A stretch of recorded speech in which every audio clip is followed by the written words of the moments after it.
So, hello again, Days fans. This is my second video blog on Days of Our Lives.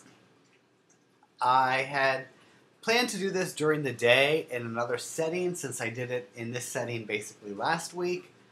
I at least got a haircut. But I then remembered that I had promised some Facebook fans that I would do it a la Nicole style with a martini in hand. This isn't a martini glass, but there's a martini in it. So, bottoms up, Brady and Nicole fans. I'm not at the Brady and Nicole level at all. Otherwise, I would not be able to function. And it's also not 9 a.m. in the morning. But I have partaken in a little funness. So, what to talk about this week? I don't have a written script to go by. I'm just sort of going by what's in my head this week. So, let's get started. First, let's go to the scene of the week. Dun dun dun dun!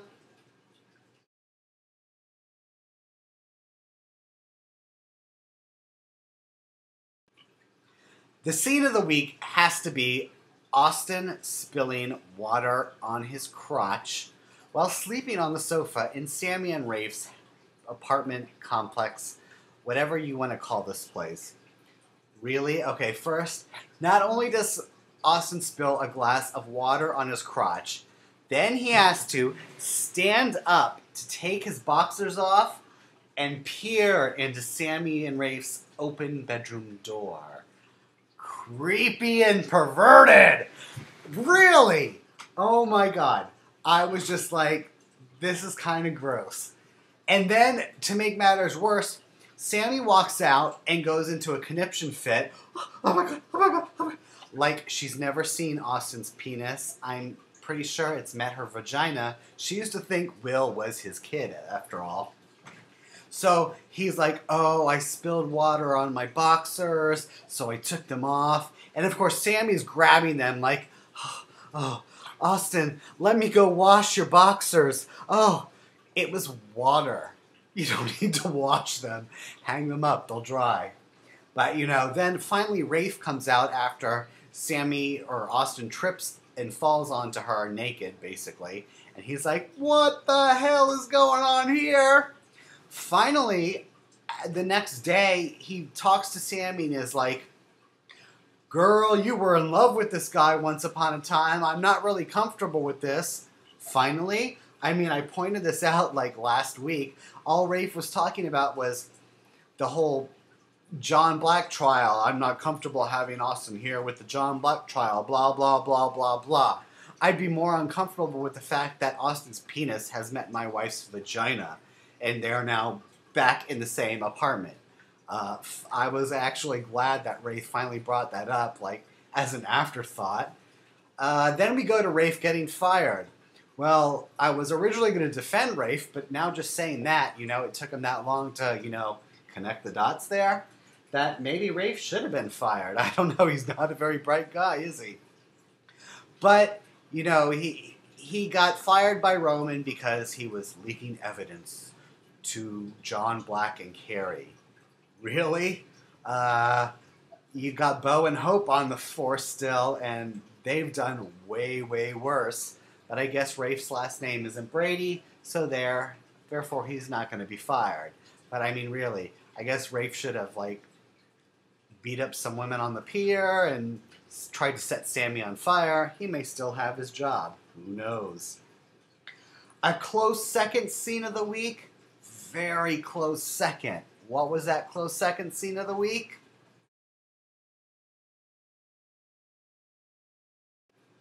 So the close runner-up to the second scene of the week definitely goes to Brady and Madison for their What the Hell Am I Watching? I thought this was NBC, not Skinamax.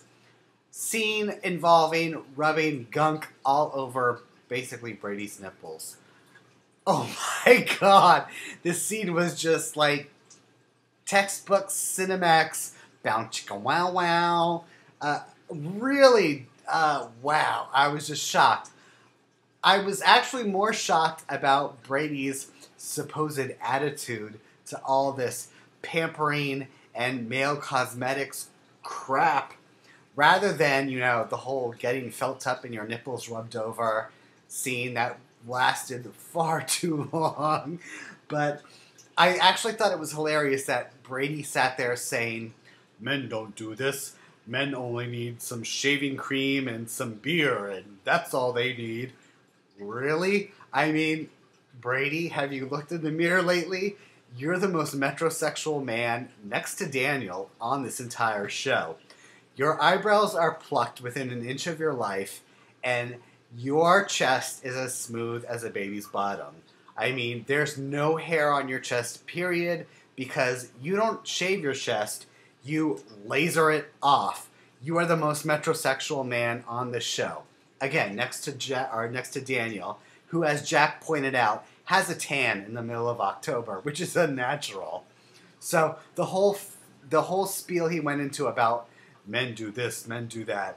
Really, we all know that Brady is like sitting in front of the mirror at night, applying his eye cream and his moisturizer, and looking at the fine lines and calling up his, Titan doctor saying, "I need Botox stat."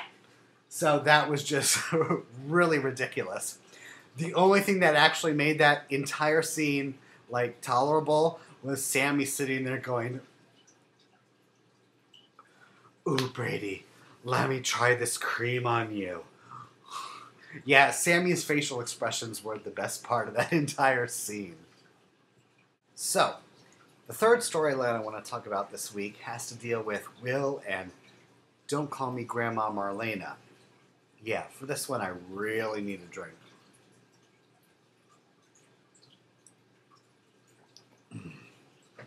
Okay, so let's get on with this. So Will's been emailing Grandma Marlena every day, constantly, talking about things we don't know about. And Marlene is very troubled about one of these emails in which Will had a topic that he couldn't put into writing. He had to tell her in person. Cue to Gabby over with Melanie and Abby talking about her non-existent sex life with Will. How they had sex once and they've never had sex again.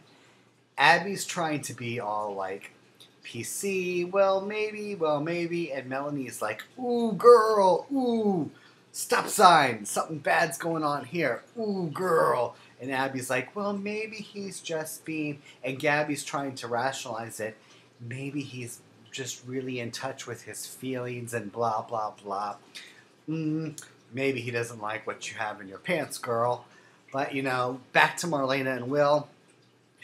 He apparently tells her how he was confused about something this summer. And Marlena says, "Tell me, what are you confused about, Will?" But before, of course, Will could tell her what he was confused about, Gabby barges in, screws the whole thing up. Now we're going to have to wait, 3 weeks for this crap to be resolved? Really, we know what Will's confused about, don't we? Will's confused about his feelings for one Sonny Kyriakis. What is he confused about those feelings? Let me guess how this conversation's going to go. "Grandma Marlena, I have these strange feelings for Sonny Kyriakis." "Well, these are very natural. I've known you all my life. I've known this was going to happen since you were a little boy and you like to play with Barbie dolls." "No, Grandma Marlena, that's not what I'm confused about. We live in Salem. Am I related to Sonny? Is he like my step-cousin or step-uncle or half-uncle or half-brother? I mean, God knows, everyone in Salem is related somehow. Am I committing incest?" Now we get to the final storyline we'll talk about. The entire Maggie, who's her baby storyline that went on this week. So, Bo and Hope break into the fertility clinic, which won't give them answers. Breaking the law. But they're still on the force, unlike Rafe. And, they find out this information, blah, blah, blah. Maggie's egg may have gone to this woman, Lillian Parker. Who is this Lillian Parker? Of course, we learn later on that Melanie finds out, she sees this paper in her house. It says, why is my grandma's name on this paper? Lillian Parker. Dun, dun, dun, dun. And then Friday's episode was the whole Halloween party. Everyone's in Salem Place, EJ's dressed up as Hunka Hunka Burning Love Elvis. Ha ha ha, really funny. Nicole's Priscilla. Everyone else is dressed up. Blah, blah, blah, blah, blah. Not that important. Finally, Maggie and Hope and Bo are talking about this Lillian Parker. And finally, Melanie walks up and says, "Why is everyone talking about my grandma, Lillian Parker?" "Oh, yeah, I never met her because, I didn't know who I was until 2 years ago, but that was my grandma's name." And so Bo and Hope and Maggie all put the whole thing together. And of course, Maggie and Melanie have this, "Oh, we're grandma and granddaughter, hug, hug, hug, so happy, happy, happy." And then Maggie looks over at Daniel and Jan, who are like all lovey-dovey, and says like, "Oh, how do I break this? More incest in Salem."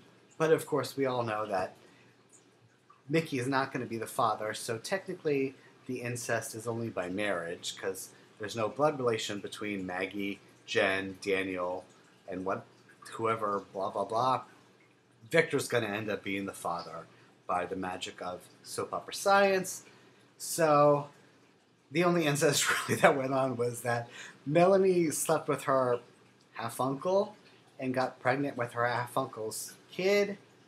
There's that whole Nathan business, but again, Nathan really, Melly's not a real Horton by blood, so Nathan didn't sleep with, her other uncle, cousin. I don't know, my head is starting to hurt, but that's all next week. The big, sort of other, cliffhanger of the week was, who's this masked person following Jen around? She thought it was Jack, but is it Jack? That would be too easy. You know who's coming back next week? Apparently, Pimp Daddy Quinn. So my guess is, Quinn was the guy in the costume following Jen around all week, or Friday, which she thought was Jack, but it's really Quinn. Why would Quinn be following and stalking Jen? I don't know. Maybe he thought, you look like Taylor and Nicole. You're all blonde. Kinda. I don't know, but whatever. We'll see what comes up on next week on Days of Our Lives.